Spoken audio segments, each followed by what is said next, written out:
just thinking about on my brain.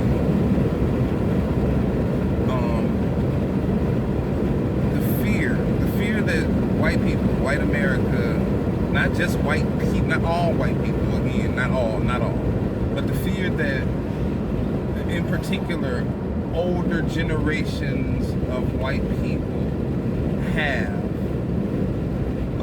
about the black man and woman, black people, black skin, and all of that in America, is that they're afraid that we as black people, if we ever get in power over them, are going to do to them or worse, do to them or worse what they did to us as far as slavery and Jim Crow and segregation and mass incarceration and police bias and police brutality and educational bias and healthcare bias and race, you know what I mean? Racially motivated bias in the healthcare system, all of that. That's still going on today since slavery. So I think that's the big fear, is that we as a black race, if we ever became in power, or truly equal to white people in this country, that we would do to them what they did to us, or worse. And I'm pondering that in my brain as I drive down the road here. I personally wouldn't, of course. You know what I mean? I personally don't have hatred in my body like that for anybody. Let alone anybody just because of their skin color. I'm not with that right now. You know what I'm saying? I'm married to a white woman. Come on now. But with that being said, I don't 100% believe. I know for a fact 100% that not all black people feel like I do. I bet you there is some that feel the opposite way. That does feel like, yes, that once they get in power, they would want to harm the white man and woman and child.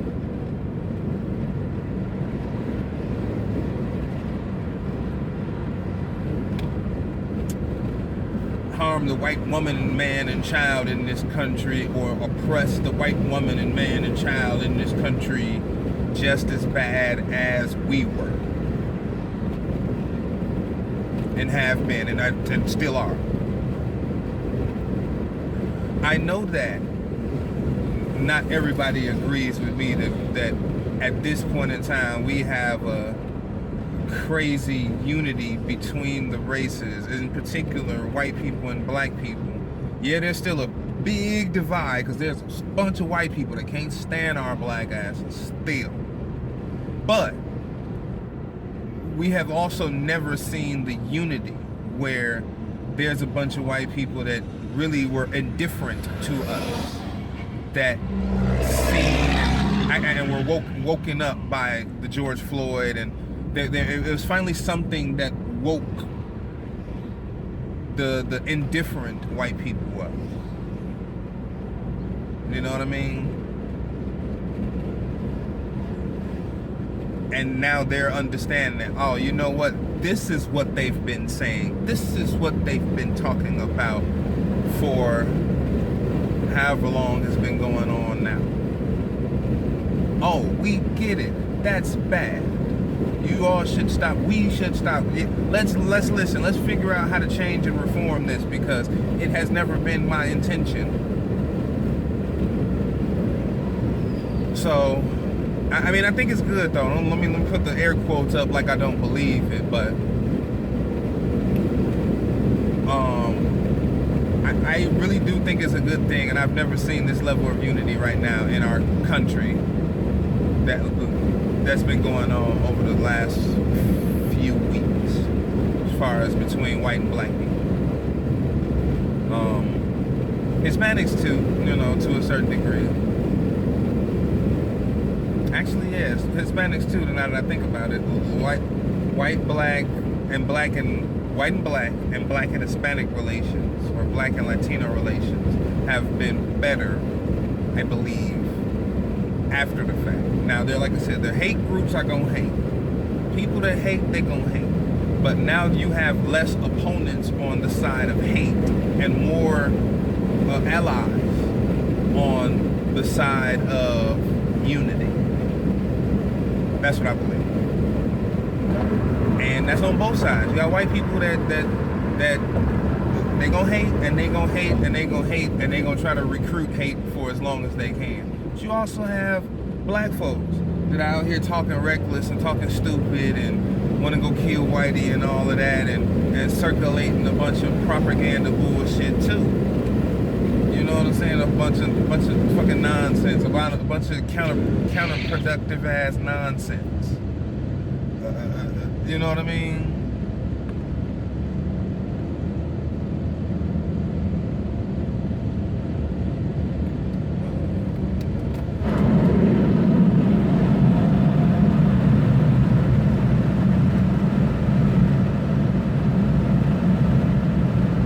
Is that louder than Windows? Anyway, that's what I was thinking about. I think, because me being a black man in the United States, me being a descendant of African descendant of slaves in America.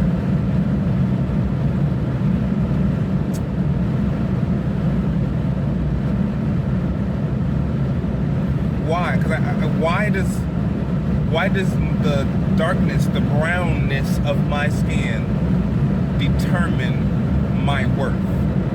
I never understood that, and for years and years and years and years and years and years and years, we were supposed to be taught that it doesn't. It doesn't.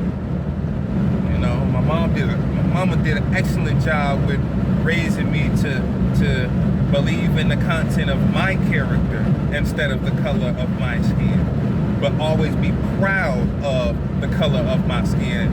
You know what I mean? Don't let nobody, diss me for the color of my skin, because there's absolutely nothing wrong with the color of my skin, nor anybody that looks like me. Well, you know what I mean? So with that respect, growing up, even though I was provided with that pride, society wasn't that way. As far as what you see on TV and what you see in the magazines and the cadence of the voices you heard on the radio, those didn't sound like mine. The not only the cadence, but the inflection, the ebonics that we use was different, and things like that. The music that we listened to was different. It had a different flow. It had a different rhythm. That sort of stuff. So yes, there are major cultural differences between races.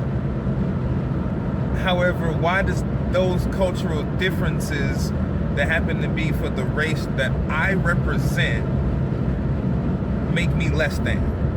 That I was born into. I had no choice. It's not like when my daddy's sperm and my mama's egg was about to meet up, they had a date and they sat down and talked about the shit and they came to a decision, and I had a part of it to say, okay, yep, I want to be brown skin. That's not how that works. What you look like when you born, the genes, the chromosomes, the makeup of our skin color, that's not a choice. So I can't wake up tomorrow and say I want to be white. It's not ever gonna happen. No matter how I try to inflect my words, to sound a certain way. No matter how much education I go to school and get, no matter how many languages I learn, places I go, people I meet, women I had sex with, before I was married, all that. None of that was going to change and is ever going to change the fact that I was born with this skin color. So, because of this skin color, why? Oh, I'm sorry. I never understood why this particular melanin or this particular hue of color, brand, style, color of skin and hair and culture equaled bad. Keeping it real. Think about it, y'all. Anybody that happens to see this fucking video, think about I'm gonna give you an example. The NBA, the basketball league that we watch, that we love, because 50% of it at the time, and even more now, was brothers that look like us, that play basketball, play a sport, and get paid a bunch of money, right? Well, Allen Iverson wanted braid. He was representing a certain segment of us brothers. He had cornrows in his head. That was determined bad just because of the way he looked. It represented a thug culture, a thug mentality. Why is it that a black man's hair or hairstyle is equal bad? I've never heard of a white person's hairstyle, mullets or whatever you want to call it. I've never heard a white person say that a certain hairstyle equal that they are a certain person. I don't know. I mean, maybe I'm wrong. Somebody can correct me if I'm wrong in this video. I apologize. But if a white person were to see another white person with a mullet, does that equate in their brain that they are a bad person? Like if a white person sees a black person with cornrows or braids or dreads in their hair, that they equate that black person, or specifically a black man, with being a thug or gangster. So I get why all of this is going on right now. Because those things, those little intricate, small little details, like what I just discussed on the ride home. I'm not even done. I'm just going to cruise a little bit so I can get this point out. Those little intricate moments and details or whatever that I just pointed out is what we as black men have to face and have to deal with. Just little bitty details in a big, vast array of racial injustice in this country. And so it's still going on now, mind you. So I can understand why some black people, including the older and some maybe even the younger generations of black people in America, don't want to forgive. The whole time I was sitting there thinking, what kicked it off is I was sitting there thinking, why do white people hate us? I had to show empathy. And again, not all. I'm married to a white woman. I have a beautiful family that's white, so I don't have to explain that. But when I say this, I mean, not all white people. But why do some white people hate us? Specifically because of the color of our skin, right? And then I thought about it. I'm like, well, that's stupid. There has to be more to it than that. And then that's when I popped up. I was like, if I were white and I have had generations of hate toward the brown-skinned people, why would that be? Why would I be teaching my kids that it's not okay that those brown, stay away from those brown-skinned niggers because they ain't no good, that they're blah, blah, blah, blah, blah, blah, blah, blah, blah, blah, blah, blah, blah. Why would I still be teaching my kids that rhetoric, even today, because it still goes on today? Where does that come from? It comes from fear. Like, damn, and what do they have to fear? They have to fear that if we ever unify black people, come on, unity, let's continue that shit. Stop busting at each other and keep on unity and brothers getting together to actually make a difference. We ever get together, we will actually have power. And what could we do with that power? we can make actual fucking progress and change in the black community so that us black men would be business leaders and entrepreneurs and mass corporation board members and hospital owners, runners, the actual board members and certified hospitals in black neighborhoods and black teachers and actual certified schools that are advancements in technology and space flight and all of that other crazy shit. That's things that we can do as a black community, given the power and the resources. If we do that, what's the fear? What are you scared of?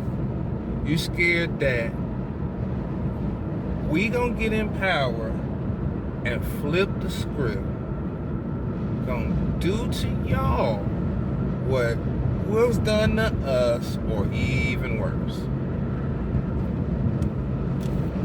That's the only thing you can be in fear of at the moment. You know, those of you white folks in power that still can't see the error of the ways of the country is splitting apart at the seams, and another civil war is just bubbling right up under the surface.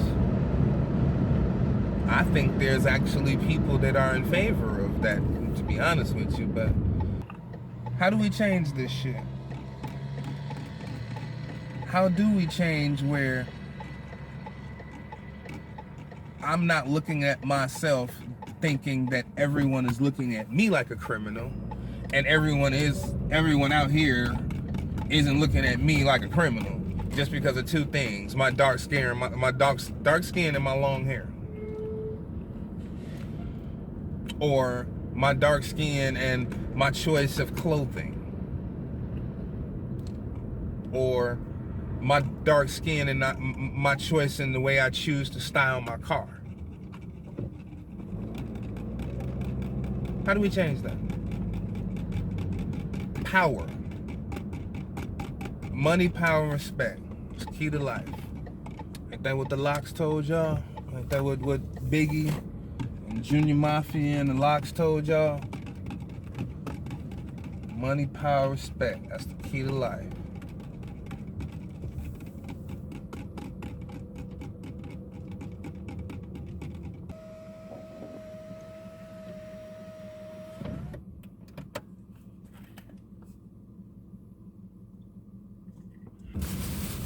I don't think there will ever be another civil war in the United States. I really don't. There most certainly will never be a civil race war, a race civil war in the United States.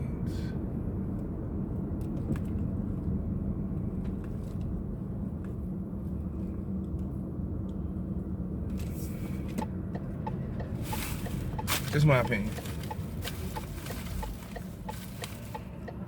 There better not ever be a civil race war in the United States, because whether y'all motherfuckers know it or not, there are a whole lot of interracial children. There are a whole lot of biracial children. Children as results of interracial relations. Not just black and white, but let's see, black and Hispanic, black and Asian, let's see, I've definitely seen a bunch of black and white kids. I got 2 of them. So, and I know a whole bunch more out here. So, what you gonna do then? What they supposed to do? They supposed to choose a side? I mean, I know in y'all society, in y'all eyes, they're seen as black anyway. You know what I mean? But still, that's not a very good thing. We don't want a civil race war, a race war period, but a civil meaning civil, domestic. I'm gonna use that. We don't want a domestic race war in this country. Do not.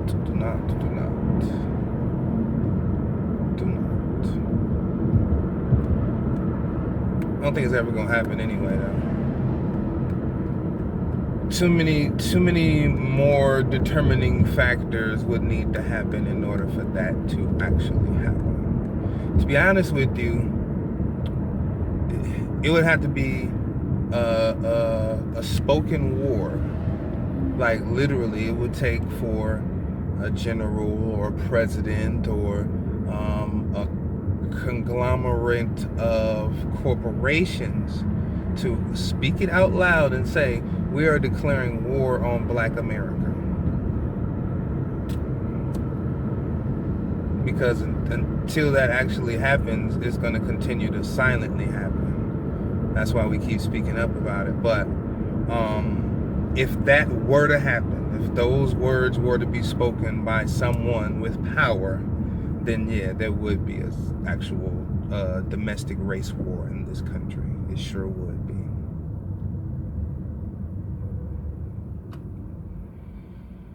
I, for one, definitely do not want that, because I don't know what the hell my children are going to do if that were to happen. I got a 22-year-old daughter, beautiful 22-year-old daughter, that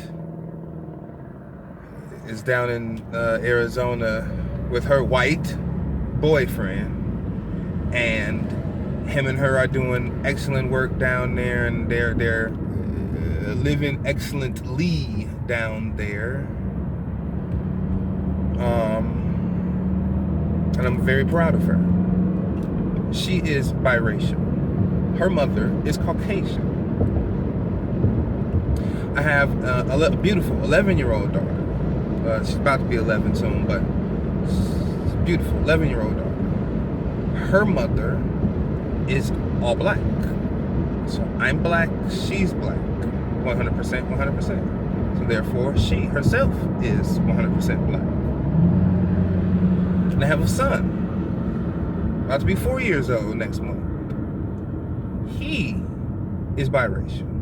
It's my current wife, and last wife I'll ever fucking have ever, this lifetime and the next 10 years, she is white, Caucasian. So what am I supposed to do? Huh? You motherfuckers want to go to race war? You want to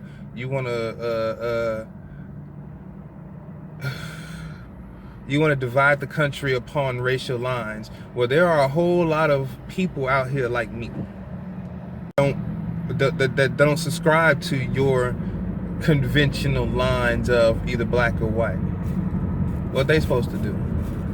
They supposed to like cut themselves in half, and or we supposed to cut the kids in half and one side go to each? What you supposed to do? Well, you tell me what we supposed to do, because I don't understand it. I can't stand the fact that I am a black man. Oh, excuse me, I'm sorry, I'm gonna take that back. I can't stand the fact that I, as a black man in this country, am still looked upon as the bad guy, the anomaly, the perpetrator, the criminal, the crook, the gangster, the thug, you know what I'm saying? When there is no merit for that.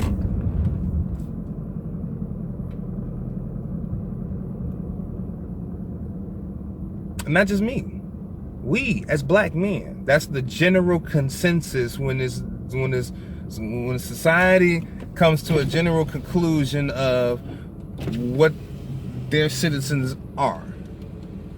When you come back to it, black men are labeled as the thugs, the criminals, the killers, the gangsters, the pimps, the the drug pushers.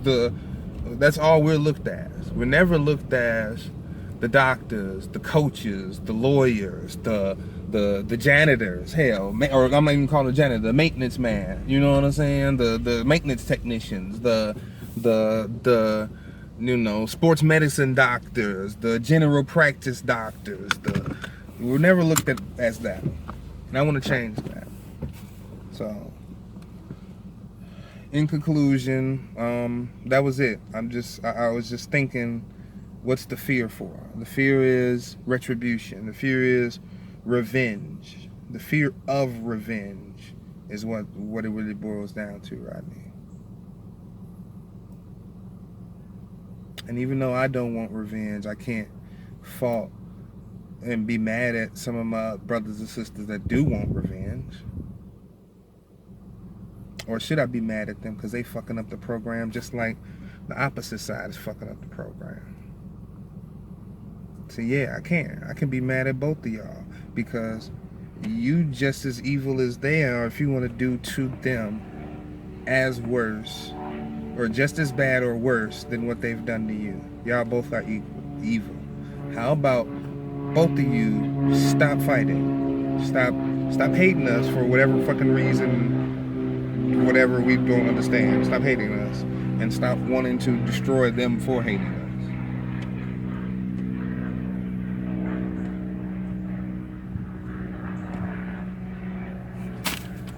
Peace.